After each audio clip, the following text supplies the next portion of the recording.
የፋርስ ዛቻ ዓለምን እያስጨነቀ ነው። ያቺ ሜሶፖታሚያን ያዋለደች የኤፍራጥስ ግርጌ የጢግረስ ምንጭ የምትባል ሀገር ስለሚወነጨፍባት ሚሳኤል ስለሚተኮስባት የጥይት አረር ምላሽን ለመስጠት አለኝ ያለችውን ሁሉ እየተጠቀመች ነው። ቴልአቪቭን ባጸፋው ከመምታት የኔታንያሁንም ቤት ከማውደምና እሳቸውን ለመግደል ከመታተር ባለፈ ግን ያለምን ጉሮሮ ብዘጋ ስለሚደርስብኝ ጥቃት መንግስታት ትኩረት እንዲሰጡኝ ያደርጋልና ሄርሙዝ የተባለን ትልቅ የህልውና ገመድ ላቋርጥ ነው ብላለች። በእርግጥም ለአያቶላ መንግስት ሄርሙዝ ትልቅ መሳሪያ ነው። ይህ መደራደሪያ ይሉት ማስፈራሪያ መሳሪያ ለምዕራባውያን ትልቅ ራስ ምታትን የሚፈጥር ለኢራን ደግሞ ልብ የሚያሳብጥ ሆኖ አመታትንም ዘልቋል። ሄርሙዝ ጠባብ ሰርጥ ቢሆንም በመልክዓ ምድር አቀማመጡ አይን ባይገባም ስራው ግን አንድ ደረቅ መሬትን የሚያስነቅነውና ቴራን ሰርካይኗን ከዛ ስለመንቀል አስባ አታውቅም። 167 ኪሎ ሜትር እርዝመት ያለው የዓለም ከ25 የነዳጅ ሀብት የሚተላለፍበትና የሚንቆረቆርበት ሸንጠሎጋው ሄርሙዝ ከሰሞነኛው የመካከለኛው ምስራቅ የፖለቲካ ምዕራፎች ውስጥ የበዛው ገጽ የሚገለጥበትም ሆኗል። በኢራቅ ኢራን የታንከር ጦርነት የሳዳም ሁሴን የሽንፈት ምንጭ፣ በአሜሪካ ናቪዎችና በኢራን የጠረፍ አስከባሪዎች መካከል የዛሬ 17 ዓመት ስለነበረ ደም አፋሳሽ ግጭት ስርወ ችግር፣ በኢራንና በተቀረው ዓለም ስላለ የነዳጅ ግንኙነትም ዋነኛ የፖለቲካና የምጣኔ ሀብት መዘውር የሆነው ይህ ሰርጥ ከሰሞነኛው የኢራንና እስራኤል ጦር መማዘዝ ጋር በተገናኘም ስሙ በከፍታ ተሰቅሏል። የቴራን ሰማዮች በቴልአቪቭ ተምዘግዛጊ ሚሳኤሎች ሲቀሉ፣ በምላሹም በሃይፋና ቴልአቪቭ የአያቶላ ድሮኖች ሲርመሰመሱ ያዩ ሰዎች ከዚህ እልቂት ወለድ ቀውስ ባለፈ ዓለም ይልሰው የቀምሰው የሚያጣበት ጊዜያውን ነውና ስለ መፍትሄ የሚናገሩ አንደበቶች ጦርነት ስለማቆም ውሳኔን የሚሰጡ ድምጾች በቶሎ ይተግበሩ ከማለት አልሰነፉም።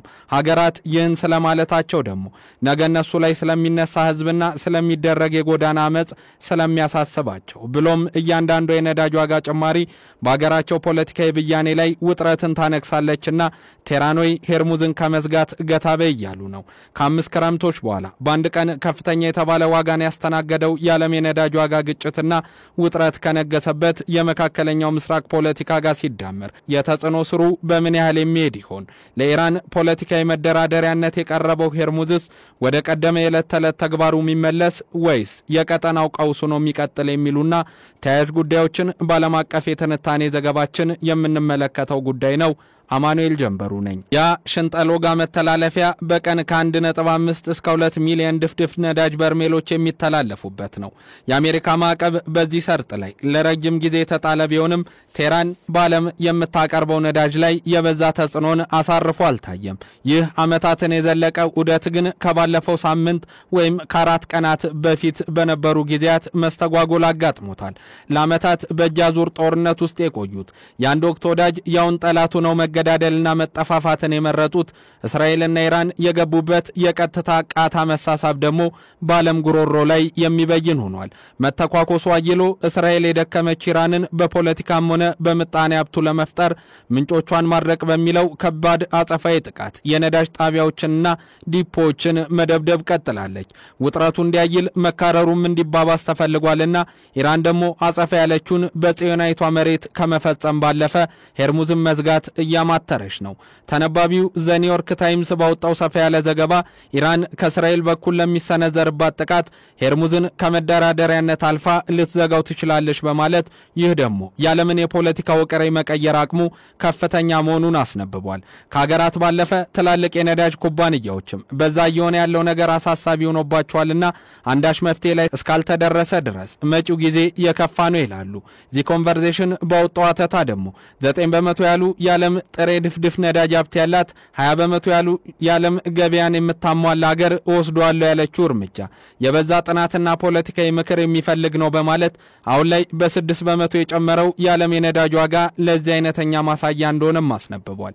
የጸጥታው ምክር ቤት የተባለ ምክንያታዊነት የራቀውና ፖለቲካዊ በትር ያረፈበት ተቋም የኢራንን ምልጃ ወደ ጎን ትቶ የእስራኤልን እብሪት ራስን እንደመከላከል መቁጠሩ ኢራን ለምትወስነው ውሳኔ ገፊ ምክንያት ነው የሚሉ ተከራካሪዎች ተንታኞች ደግሞ ዓለም በፍትሃይነት ይህንን ጦርነት ማስቆም ካልቻለ ሄርሙዝን ከመዝጋት ባለፈ የምድሪቱን ውድቀት ለማየት እድል ከፋች ነው የሚል ትንቢትን ያስቀምጣሉ።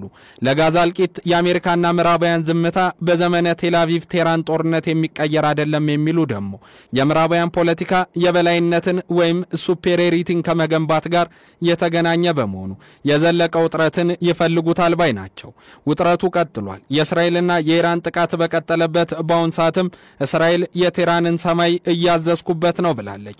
የእስራኤል መከላከያ ቃል አቀባይ እስራኤል የቴህራንን አየር ክልል ሙሉ በሙሉ መቆጣጠር ትችላለች ሲሉም ተናግረዋል። ብርጋዴር ጄኔራል ኤፊ ዴፍሪን ለመገናኛ ብዙሃን ቆፍጠን ብለው በሰጡት መግለጫ ላይ የኢራን 1/3 የምድር ለምድር የሚሳኤል ማስወንጨፊያዎችን አውድመናል። ከዚህ በኋላ ቴህራን በሽባነት የምትራመድ እንጂ ቀጥ ብላ መሄድ የሚያስችላትን ጤና አልፈጠረችም ሲሉም ስላቅ የተሞላበትን ምላሽ አጋርቷል።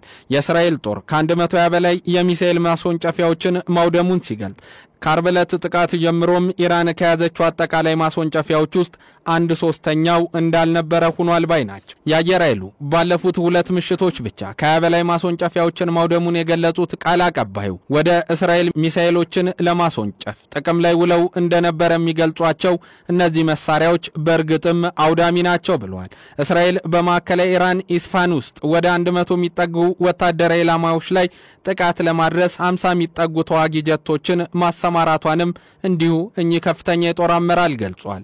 በዚህ ጥቃትም የሚሳኤል ማከማቻ ስፍራዎች፣ ማስወንጨፊያዎችና የማዘዣ ማዕከሎችን አውድም ያለው ባይነች። ነገር ግን ይላሉ ቀጠናውን ይረዳሉ ጉዳዩንም በቅጡ ያስረዳሉ የተባሉ ሰዎች የጋዛ መተላለቅ አሁን ድረስ መቀጠሉ ላዩ በእርግጥስ ከኢራን ጋር ለሚፈጸም ጦርነት ምን አይነት ፖለቲካዊ መፍትሄ ያስፈልጋል የሚለው አንገብጋቢም አስፈላጊም ጉዳይ መሆኑ ሊታሰብበት ይገባል ይላሉ።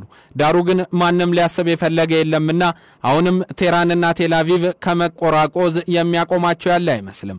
የኢራንን እስላማዊ መንግስት የመቀየር ውጥን በመላሹም እስራኤል የተባለች ሀገርን ከካርታ የማጥፋት ጥልቅ ዕቅድ የቶሎ ፖለቲካዊ መፍትሄ ያገኛል ተብሎ የሚታሰብ ይሆን አይደለም። ዛሬ ህንጻ በማውደም ንጹሃንን በመግደልና የመሳሪያ አቅምን በመፈታተሽ የጀመረው የኢራንና እስራኤል ጦርነት የሪዮት ግብግብን አባብሶ በጋዛ የጀመረውን እልቂት በቴህራንና ቴልአቪቭ ምድር ለመድገም ያሰበ ይመስላል። ያ በዮም ኪፐር ጦርነት እስራኤል በአረቦች ስትከበብ እኔ ያለውልሽ ያስባለ ወዳጅነት ከሁለተኛው የዓለም ጦርነት ማግስት እስራኤል የተባለች አዲስ ሀገር በመካከለኛው ምስራቅ ስትፈጠር ዕውቅናን ከሰጡ ቀዳሚዎቹ ሀገራት መካከል የመጀመሪያው ነው የመገኘት ጥብቅ ቁርኝት ዛሬ ፈርሷል። ከ1979 የኢራን አብዮት በኋላ ባይንና ናጫ በደመኛነትና በፍጹም ጠላትነት የተቀየረው የሁለቱ ሀገራት ግንኙነት መጨረሻ ዳፋው ለተቀረው ዓለም የሚተርፍ ሆኗል። ሄርሙዝ የተባለ የዓለም ጉሮሮን ለማነቅ እጆቿን ያዘጋጀችው ኢራን በ1973 የተከሰተውን የነዳጅ ቀውስ ደግማ ለመፍጠር ዱብ ዱብ እያለችም ይመስላል። ያኔ የኦፔክን አመፅ ተከትሎ የመጣው ውጥረት ቀዳማዊ ኃይለ ሥላሴን ከስልጣን አውርዶ አረብ ሀገራትንም በሪዮት አፋፍሞ እንዳለፈ ሁሉ የመንግስታትን ጥርስ ሊነቀንቅ የሀገራትን ሀገረ መንግስት ሊንጥ ያለምንም ፖለቲካዊ ውቅር ሊቀይር ሄርሙዝ ሌላኛው ካርዱኖም ተመዟል።